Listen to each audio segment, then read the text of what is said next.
ही नजर नाही. विवेक खऱ्या खोट्याचा निवाडा म्हणजे याला विवेक म्हणायचा. आणि तो साधूकडे असतो. म्हणून जयाचे मन बोलावा विवेकाशी. कधी कधी साधू जगासारखंच बोलतो, पण तो त्या बोलण्याशी संबंध ठेवत नाही.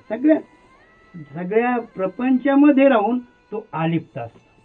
ज्याप्रमाणे कमळ पाण्यात असतं, कमळ पाण्यावरच जगत, पण ते पान आहे ना कमळाचं, ते पाण्याला असं चिटकून देत नाही. तुम्हाला ते कमळाचं फुलंही माहित नाही, पानही माहित. जेवी जळात पद्मपत्र, पण तुम्हाला निदान आळू तर माहिती असेल ना. आळूच्या पानावर पाणी टाका बरं, ते धरतं पाण्याला.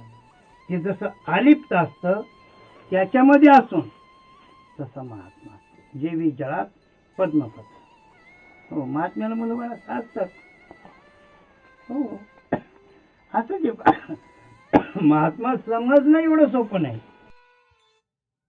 कबीर महाराज काशीहून आले. म्हणले काय? त्याला सांगितलं, म्हणले बा पंढरपूरला एक जनाबाई म्हणून महात्मा आहे. काशीवरून आले. पंढरपूरमध्ये आल्यावर चौकशी केली, कुठे आहे ती जनाबाई, कुठे आहे ती महात्मा. आता जनाबाई महात्मा, ते जनाबाईला कोणी महात्मा म्हणत नव्हतं पंढरपुरात.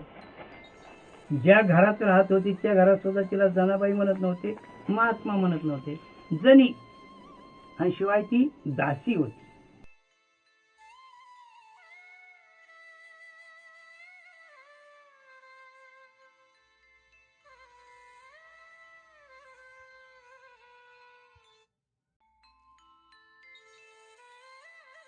ते आले, यांनी चौकशी केली. म्हणजे कुठे ते महात्मा जनाबाई? म्हणजे ती गौरी आणायला गेली. तर ती आपले एका बाई बरोबर अशी कडातोड भांडणं करत होती, शिव्या घालून. ती माझ्या गौरीने चोरल्या. आता ती कबीरजीने पाहिलं, म्हणजे काय खेळ व्हा, म्हणले मी काशीवरून आलो हिचा मायमा ऐकून, आणि गौऱ्या कर्ज भांडती, हे काय आहे? म्हणजे हिने माझ्या गौऱ्या चोरल्या. ती दुसरी बाई तारातच बघायची, हिच्या नाहीत माझ्याच्यात. जनाबाई म्हणली, माझ्या गौऱ्या तिच्या गौऱ्यात. म्हणले कशावरून? बघा म्हणले, माझी गौरी असली ना ती विठ्ठल विठ्ठल. आणि खरोखरच ज्यावेळेस कबीरजीने एक एक गौरी घेऊन कानाला लावली, तर काही गौऱ्या विठ्ठल विठ्ठल म्हणत होत्या.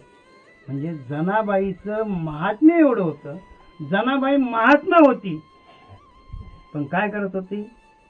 14 माणसाच्या कुटुंबाचा सगळा असणारा व्यवहार म्हणजे काम ती करत होती.